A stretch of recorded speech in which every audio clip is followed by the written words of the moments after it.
ప్రియమైన సహోదరి సహోదరులకు యేసుక్రీస్తు నామములో శుభములు. దేవుని యొక్క మహాకృప మీకు కలుగునుగాక. ఈరోజు దేవుడు మనకిచ్చిన మాట యోహాను సువార్త 5వ అధ్యాయం 7వ వచనం. ఆ రోగి, అయ్యా, నీళ్లు కదిలింపబడినప్పుడు నన్ను కోనేటిలోనికి దించుటకు నాకెవడునూ లేడు గనుక నేను వచ్చినంతలో మరి ఒకడు నాకంటే ముందుగా దిగునని ఆయనకు ఉత్తరమిచ్చాను. ఈ మాటలు మనం యోహాను సువార్తలో చూస్తున్నాము. యోహాను సువార్త 5వ అధ్యాయంలో మనం చూస్తాం కదా, యేసు ప్రభువారు బెతస్తా అనబడే కోనేటికి వచ్చినట్టుగా మనం చూడగలం. ఆ కోనేటి దగ్గర మండపాలు ఉన్నాయి. ఆ మండపాల్లో అనేక మంది రోగులు పడి ఉన్నట్టుగా మనం చూస్తాము. అందులో ఒక రోగి దగ్గరికి యేసయ్య వచ్చినప్పుడు ఆ రోగి, అయ్యా, ఆ రోగి దగ్గరికి వచ్చి యేసయ్య పలకరించినప్పుడు ఆయన అంటున్నారు కదా, ఆ రోగి, అయ్యా, నీళ్లు కదిలింపబడినప్పుడు నన్ను కోనేటిలోనికి దించుటకు నాకెవడునూ లేడు. అంటే నీళ్ళు ఎప్పుడు కదిలింపబడతాయో తెలియదు. దేవదూత వచ్చి ఎప్పుడు ఆ నీళ్ళు కదిలిస్తుందో తెలియదు. అప్పుడు ఎవరైతే అలర్ట్గా ఉంటారో వారు ఆ కోనేటిలోకి దిగ్గానే స్వస్థతను అందుతారన్నమాట.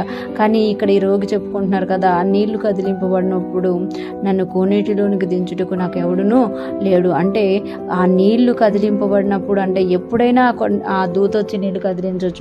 అంటే 24 గంటలు నన్ను కాచుకొని ఉండేవారు నాకెవరూ లేరు అని ఇక్కడ ఈ రోగి తెలియజేస్తున్నారు. చాలా మందికి ఎవరో ఒకరు ఉంటున్నారు, ఎప్పుడు కదులుతాయా, ఎప్పుడు మేము తీసుకొచ్చిన ఆ నీటిలో వేద్దామా అని చూస్తున్నామట. లేకపోతే కొంతమంది వారే సాహసించి వెళ్ళి ఆ నీటిలో పడిపోతున్నారు. కానీ ఈ రోగి కంట ఎవడునూ లేడంట. ఈయన ప్రయత్నిస్తున్నాడు గనుక నేను వచ్చినంతలో మరి ఒకడు నాకంటే ముందుగా దిగునని ఆయనకు ఉత్తరం ఇచ్చాను.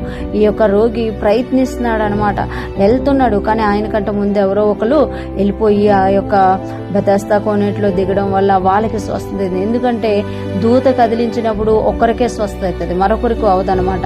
అంటే దూతకి ఎంత శక్తి ఉంది అని అంటే ఆ దూత నీళ్లు కదిలించినప్పుడు ఒకరు స్వస్థతను అందుతారు. అదే యేసు ప్రభువారు ఆ నీటిలో దిగినప్పుడు అందరూ స్వస్థతను అందుతారు అని ఇక్కడ మనకి తెలియజేయబడుతుందన్నమాట. ఇతడు ప్రయత్నిస్తున్నాడు. 38 సంవత్సరాలుగా ఆ బెతస్తా కోనేటి దగ్గరే ఉన్నాడు. 38 సంవత్సరాలుగా ప్రయత్నిస్తూనే ఉన్నాడు. ప్రతిసారి ఫెయిల్ అయిపోతూనే ఉన్నాడు. కానీ బెతస్తా కోనేడు వదిలి వెళ్ళలేదనమాట. ఎందుకు అనంటే ఇక్కడ తప్ప నాకు ఇంకెక్కడ స్వస్థత కలగదు అని ఆయన గమనించి ఆ స్థలంలోనే ఉన్నట్టుగా మనము చూడగలం. తర్వాత ఏం జరిగింది అనేది మనకందరికీ తెలుసనమాట. యేసు ప్రభువారు ఆ వ్యక్తికి పరుపెత్తుకొని నడవమంటారు. అతడు వెంటనే స్వస్థత నుండి పరుపెత్తుకొని వెళ్ళిపోయినట్టుగా మనం చూడగలం. ఇక్కడ ఈ 38 సంవత్సరాల రోగి జీవితంలో జరిగిన స్వస్థతకి కారణం ఏంటి అంటే, ఒకటి, అతడు ఆ స్థలము వదిలిపెట్టి వెళ్ళలేదనమాట. రెండోదిగా అతడు ప్రయత్నిస్తూనే ఉన్నాడు. మూడోదిగా చూస్తే యేసు ప్రభువారు చెప్పినప్పుడు వెంటనే ప్రయత్నించాడు. ఈరోజు ఫ్రెష్ మన్నా వింటున్న ప్రతి ఒక్కరూ జ్ఞాపకం చేసుకోవాలి. కొన్నిసార్లు మన జీవితంలో మనం ఎక్కడున్నామో అక్కడే ఉన్నట్టుగా ఉంటుంది. ప్రయత్నిస్తుంటాం కానీ ఒక్క అడుగు కూడా ముందుకెళ్ళలేని వారుగా ఉంటాము. కానీ ఒకరోజు యేసు ప్రభువారు వచ్చి ఆ పరిస్థితి అంతటిని కూడా మార్చివేసే రోజు వస్తుంది అనమాట. ఇక్కడ ఈ రోగి ఎప్పుడు అనుకోలేదు తను అలాగా ఆ కోనేటిలో దిగకుండా యేసయ్య వచ్చి తనను స్వస్థపరుస్తారని అనుకోలేదు. కానీ జరిగిందనమాట.